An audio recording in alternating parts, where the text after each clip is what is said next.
เครื่องขึ้นหลายแต่แบบมันโกกันเนาะ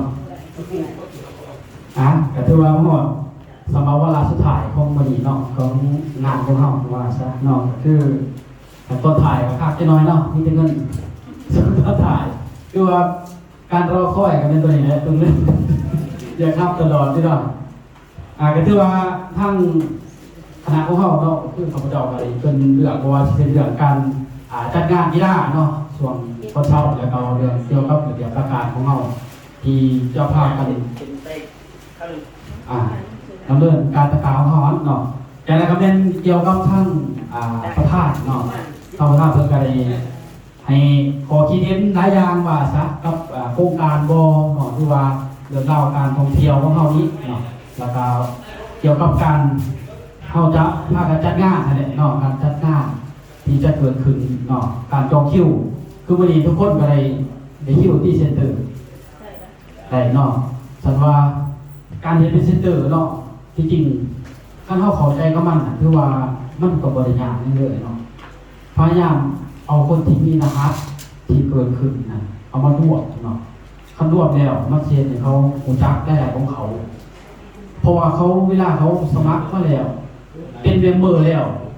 เขาไหลไปอย่างยืนแล้วเขาเสียยังจากห้างความหมายมันเสียจะแบ่งให้ตัวไหน4%5%บอกว่าเพื่ออาจจะมีส่วนอื่นที่เพื่อให้ว่าซะนอนในงานเขาคนมาร่วมนะตัวนั้นก็เป็นข้อดีหนึ่งเนาะที่เขาลองไปวิเคราะห์เบิ่งในสายงานเลยเนาะ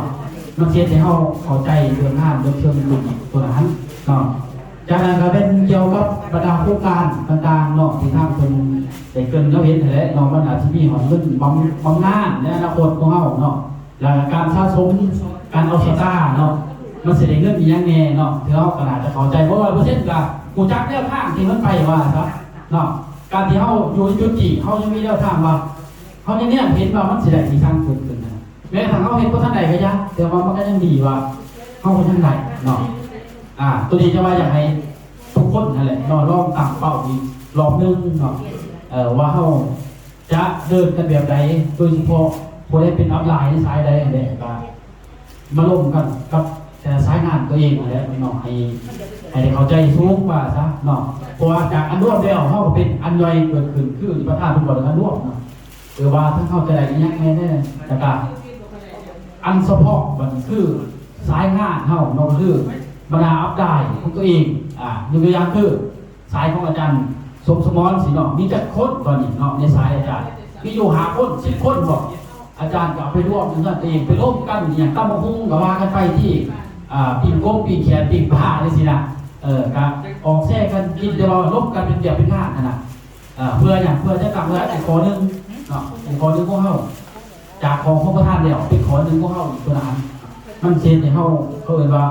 องค์กรเขาจะขอใจจริงแล้วเข้าสิบโพสิเดียว่าโอ้แม่แล้วดอกหักคนนั้นสร้างคนอีกนะมันที่มีตัวนั้นเนาะตรงนี้แบ่งออกอีกข้อนึงก็เข้าต่างหากเนาะ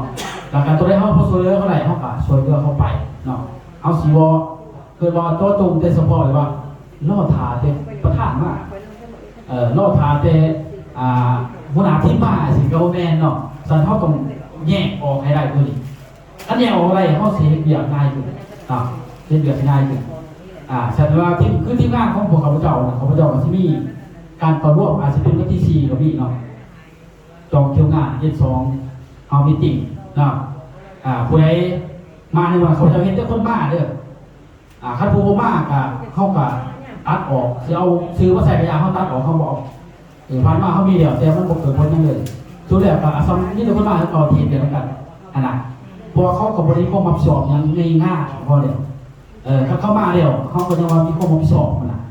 สันวางขั้นโมมี่แหละก็เป็นเดือนต่อไปหรือเดือนต่อไปถามว่าเจอกันอีกเดือนหนึ่งสินะ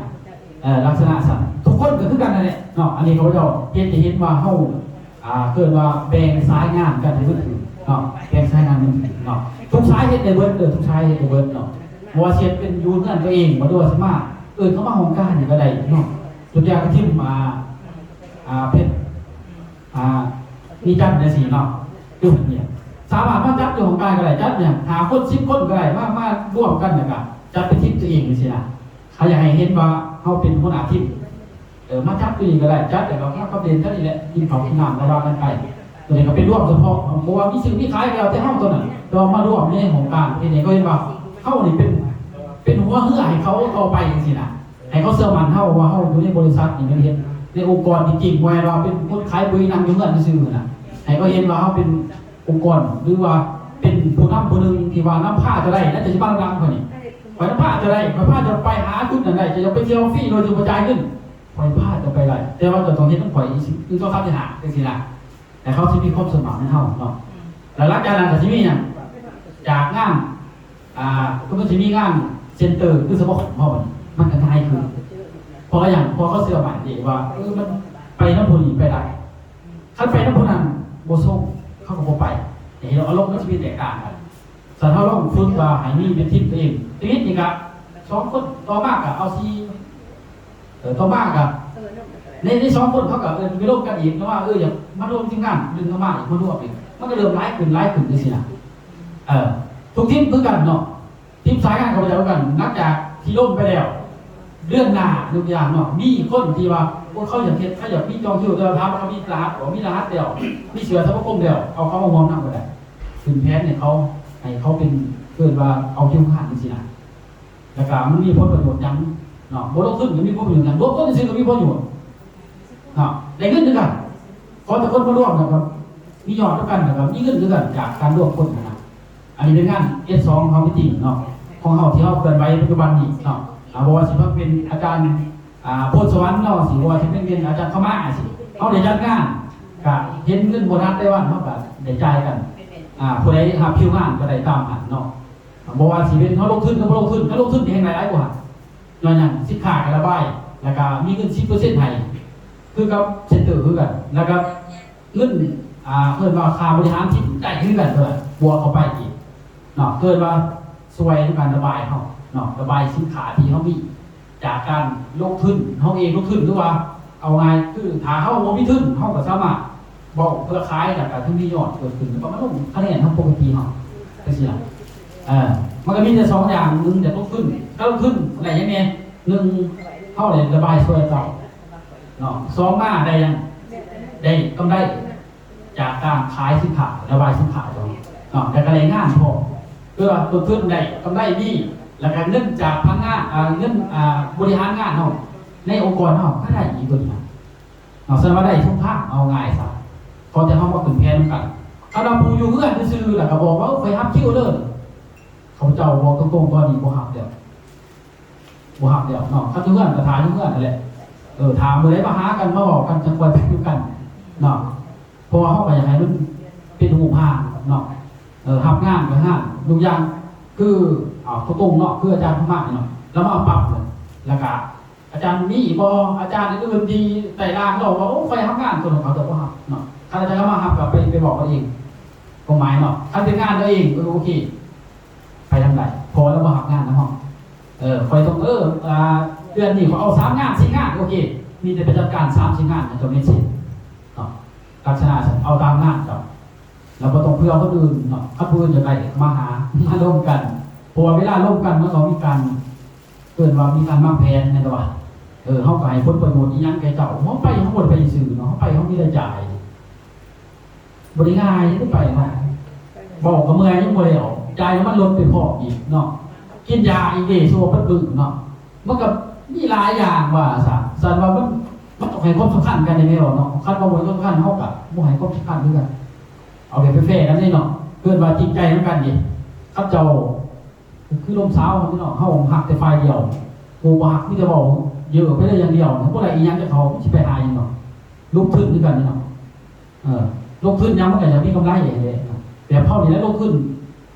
กาแฟบ่เฮาขายบ่ว่าสิไปขายลงทุนเนาะเฮาก็ขายอย่างต่ำก็ได้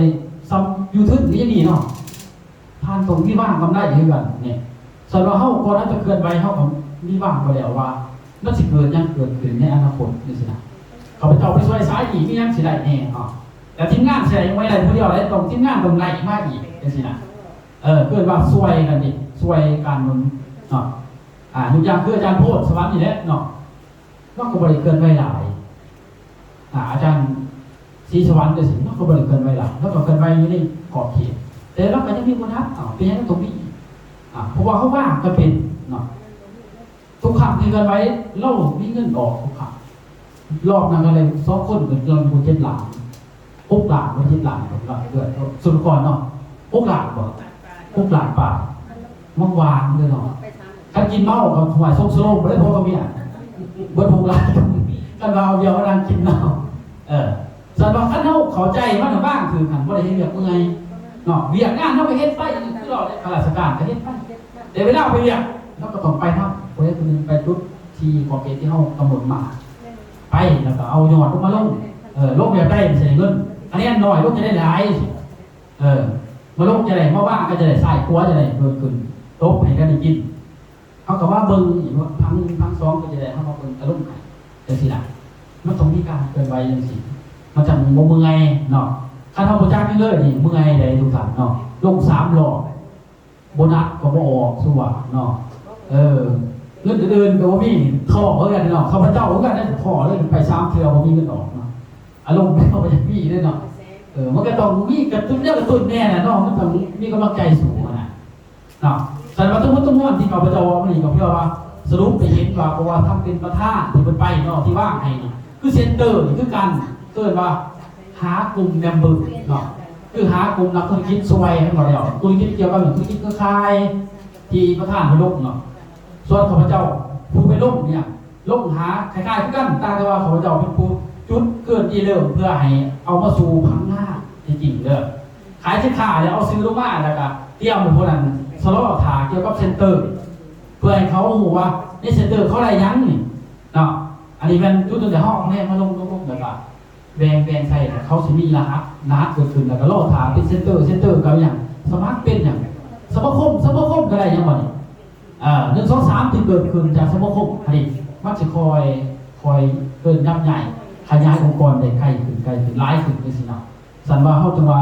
จะฝากทุกคนนั่นแหละเอาซ้ำนี่เอาง่ายซัคนที่มานั่งอยู่นี่แหละเขาบ่ได้เอาฝากคนบางคนหลายเอาง่ายซะเนาะคนที่มานั่งอยู่ยุดนี่เฮาก็เฮ็ดนำคนซ้ำนี่จังซี่น่ะเขาบ่ได้ฝากคนบางคน100 คนในองค์กรเท่าที่พากันนั่งเรียนจบแล้วหา6 คนนี่บ่ได้ฝากคนบางคนนั้นเนาะคนที่มาสิเฮาฝากคนบางได้ให้เขาได้พอเนาะแต่ข้าพเจ้าสิว่าเอาไงผู้ใดเฮ็ดนี่ซ้ายข้างก็เบิดผู้เจ้าให้เฮ็ดได้เงินเบิดแต่หลายๆบ่อยฝากกันใหม่ตัวนั้นอีกตามความจริงเนาะคันว่าพากันขยายได้มีองค์กรเกิดขึ้นสูงเฮาก็ได้หลายตามหันแต่เฮาเริ่มเกินไว้หน่อยเฮาก็ได้น้อยจังซี่น่ะมันต้องเบิ่งว่าบ่แม่นว่าไปปั๊บก็ได้ขึ้นหลายรถบ่แม่นเนาะก็คือแล้วพวกสิโพดนี่แหละเนาะตะกี้ตอนนึงก็ได้หา6 ล้านเนาะรอบต่อไปก็บ่ได้หา6 ล้านนี่เนาะก็อีกตามมันก็สายงานตัวใดมันเกิดขึ้นหลายที่เกิดว่ายอดขึ้นหลายมันก็ได้หลายเวลาเอาเกินไว้หน่อยมันก็ได้น้อยจังซี่น่ะมันก็บ่เป็นมาตรฐานเนาะแต่ว่ามันเป็นเกิดว่าเฮายังมีองค์กรของเฮาสามารถ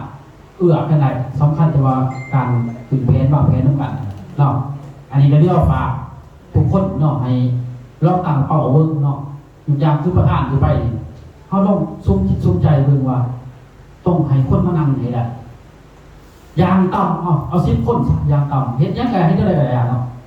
วิธีการมันก็บ่ได้ยากคันสิบอกเนาะคันว่าอยากเฮ็ดเท่ๆเวลาลงไปนี่หาแนวไปหลอกเขาหลอกได้อาจสิเป็นหยังมีปุ๋ยไปให้บ่ปุ๋ยน้ำนี่ก็ได้เอาเขาเจ้าสิบอกวิธีเนาะเอาปุ๋ยน้ำนี่เฮาไปผสมเนาะ20 ลิตรนี่ได้20 คนมานั่งได้20 คนมานั่งเขาไปเขาผสมกับเบิ่งโดดนี่มีตัวนี้น้ำดีตัวนี้เนาะปุ๋ยน้ำพอดีแต่ว่าอะไรแต่พอคนมานั่งแล้วบ่ว่าคนอื่นเอาแผ่นในตู้ได้เด้อแต่บ่ได้เนาะผู้ใดมานั่งนี่ให้คันบ่ว่านั่งก็บ่ให้จังซี่อันนี้เป็นวิธีเนาะที่เฮาตะกี้เฮาเคยเฮ็ดมาแล้วเดี๋ยวก็เริ่มไปเฮ็ดขึ้นน่ะแล้วก็บอกอาจารย์กรกันเขาก็เฮ็ดพอในนำบอกวิธีเราเฮ็ดให้คนมานั่งเนาะแต่ว่านี่นั้นขาตัวนึงขาคือยกตัวอย่างว่าอาจจะเป็นผวานเขาอาจสมมุติท่านดินเขาถ้าเราเห็นแต่ว่าเดี๋ยวนี้มันมีปุ๋ยน้ำเนาะเขาบอกโดดอย่างตาม20 คนเขาสิหายสันว่าผู้ใดสิบอกผวานนะผู้ใดสิมาแท้ๆให้แกงก็ผวานทวนเฉพาะ20 คนที่มาเขานั่งนี่อยู่เขาจะจบมันจะให้ลูกอยู่เดี๋ยวก็ไปเรียกนะบางครั้งมึงไปอยู่แล้วพอได้เอาปุ๋ยน้ำเขากระยามันเขาได้ผ่า แต่ว่าบ่ได้เนี่ยบางเทื่อเนาะมันพอแม่เขาอยู่เองก็มีเขาอยากฟังอันนี้บางเทื่อมันก็มีการดึงดูดอีกระดับนึงให้เฮามันน่ะมันก็เฮ็ดให้เฮามีภาพอีกระดับนึงมันน่ะแต่ว่าการลงทุนมันก็มันช่วยได้เด้มันช่วยได้คันมีตัวโลเนาะช่วยได้เนาะโดยเฉพาะคือทางปากซองเฮานี่คันว่าเพิ่นเป็นตู้เป็นเตาแท้ว่าบอกพ่อบ้านหรือว่ามีคนรู้จักกันแท้นี่อยู่อย่างว่าคือไอ้รู้จักนี่สิเนาะรู้จักเจ้าเคยไปครับหมู่กองท้องสันที่นี่นะไปบอกเขาแล้วว่าสิเอาปุ๋ยหนามใหญ่ไปบอกเด้อนี่พี่น้องพี่ลุงจะมานั่งในมือหนักนี่พอมันมีปุ๋ยเขาบอกว่าปุ๋ยสีใดชักที่ใต้เขาว่ากันไปตัวนั้นแหละแต่ว่าในเขาว่าเขาอยากซื้อเขาสิมีวิธีอยากซื้อเองก่อนแต่ว่าสำคัญบ่ายเขามานั่งก่อนเดี๋ยวเจ้าสิได้หลายคนมานั่งได้หลายเนาะทดลองเบิ่งลองน้ำต้องทดลองเบิ่งเนาะเอารูปลองน้ำอันนี้นี่ถึงปุ๋ยน้ำอันนี้นี่เราต้องมีอะไรต้องเคี่ยวเลยเอาต้องเคี่ยวนี่เลยเขาต้องกินตามช่วงเลยเด้อคือกาแฟตอนนี้มันเด้งย่างสู้อ่ะถ้ากินกาแฟเลยเด้งยังไงกินการลำใบบ่สู้อ่ะเด้งก็เคี้ยวบ่แกงยอดบ่สู้อ่ะน่ะเขาเอาตัวเคี้ยวนี่จะดีสู้อ่ะมาในกระช่วงเขาสิจะมาหลอกเนี่ยเขาก็เอาตัวแดงไปล่อมันเขาตัวการจะใส่แล้วทำไมเดี๋ยวนี้ตัวการจะใส่เนาะหาวิธีล่อให้ได้เวลาช่วงเขาช่วงอะไรนะมันกลายเดียวไปเอาตัวเคี้ยวเขาอารมณ์เขาจะบ่มีแหละช่วงจ่อรอที่เป็นบากไงนะใช่ป่ะมีปุ๋ยหนามเด้งก็เคี้ยวอารมณ์มันเป็นเดี๋ยวหนึ่งแล้วก็ย่าเดี๋ยวคอยใกล้เดียวมันนี่บอกแต่เราว่าคอยใกล้ช่วงมันเดียวอันนี้เนาะส่วนน้องต้องเอาช่วงมันนี่คือช่วงนี่ช่วงเด้งก็เคี้ยวกินการใบล่ำแตกหน่อยเอาหมดหรือว่าหักเขาก็ว่ากันไปนี่บอกเขาว่าเขาสิแยกให้ในคนละนิดละสิเอามาโหลดตุ๊กใหญ่จะมาโหลดทำอะไรคนละนิดนึงซีได้เท่าไหร่คันบอกแท้ๆนิดนึงนี่ตัวซีห่วยทำ40เนาะคันบอกเอาตามเต็มที่กับ40คูณ40นี่คือว่าตัวเดียวละงานนึงเขาหมายว่าน่ะแสดงว่ามันก็ขึ้นห่วยงานนึงกูได้จ่ายได้นี่สามารถระดับไปซีได้เลยนี่น่ะหันที่ซี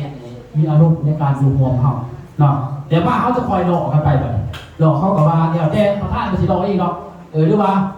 คณะเข้าสิหลอกเองเนาะคนได้เป็นผู้เป็นบรรยายกฎหมายนะเนาะอันนี้ไม่จะหาวิธีเอา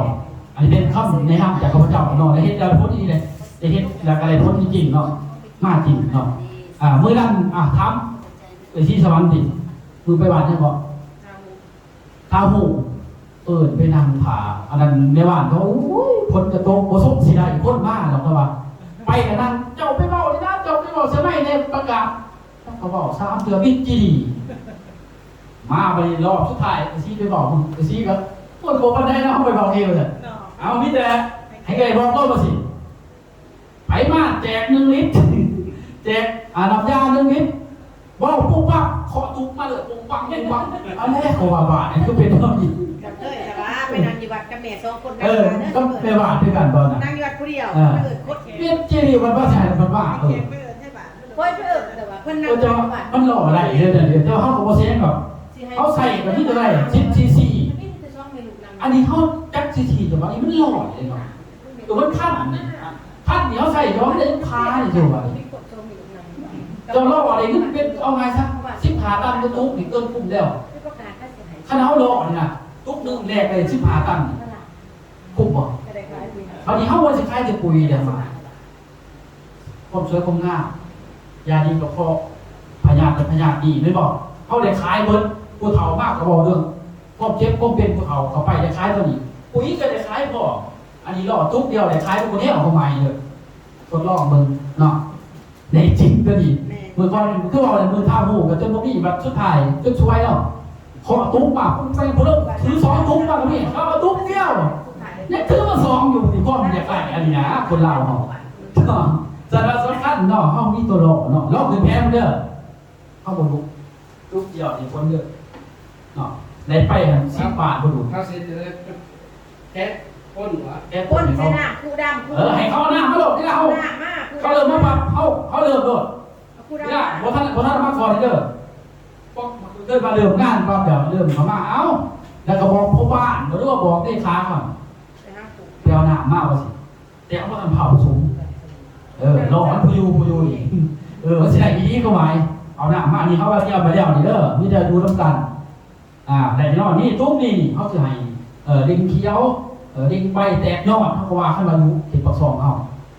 จะสิบอกไว้เรื่องว่าอันนั้นเกี่ยวกับพวกดอกหมากมันก็จะมาช่วงมันเอาตัวมันจะใส่อยู่เดียวมันนี่มันกับปอมันคือสีตัวกาเขามีนี่ที่บอกตัวกานี่มันตัวกาไม่แล้วนี่นะแล้วก็สีตัวละปลูกใหม่มันเอาตัวนี้อยู่ในนอกเนาะคนเต็มโลกตัวดอกมึงเนาะกะสำหรับข้าพเจ้ากะขอพูดถึงมีประมาณนั้นช่วยเสริมถามว่าอาจารย์เนาะแล้วก็สุดท้ายก็คือเรียนงานของมาที่หนึ่งเนาะนี่แหละเนาะเตรียมพร้อมเหมือนกันเนาะบ่ให้เราบ่ให้มากกายชั่วโมงเนาะ10 โมงนี่เขาให้ลงเลินขั้นกายไปแล้วคือเขาเดียนไปคือว่าเลินนี่ก็มีความหมายมันบ่คือเลินบานเขาทั่วไปเพราะมันเป็นชั่วโมงเนาะ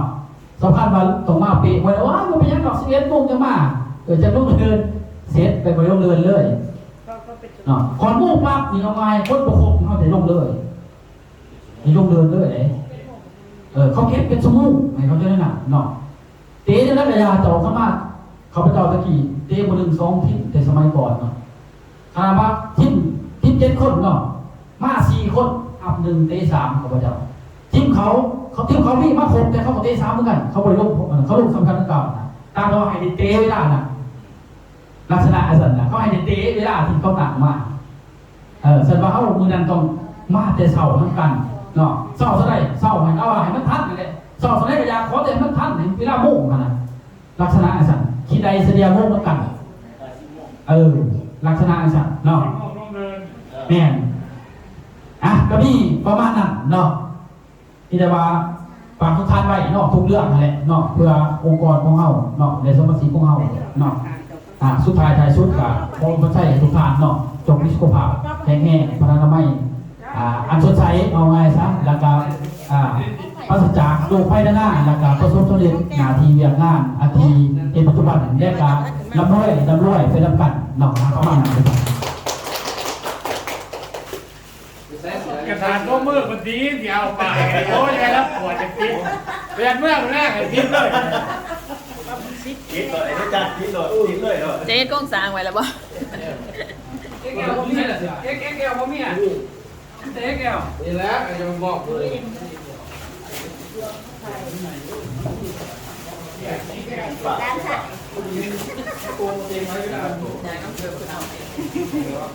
นาที ซื้อเกลือให้ไหมมันใส่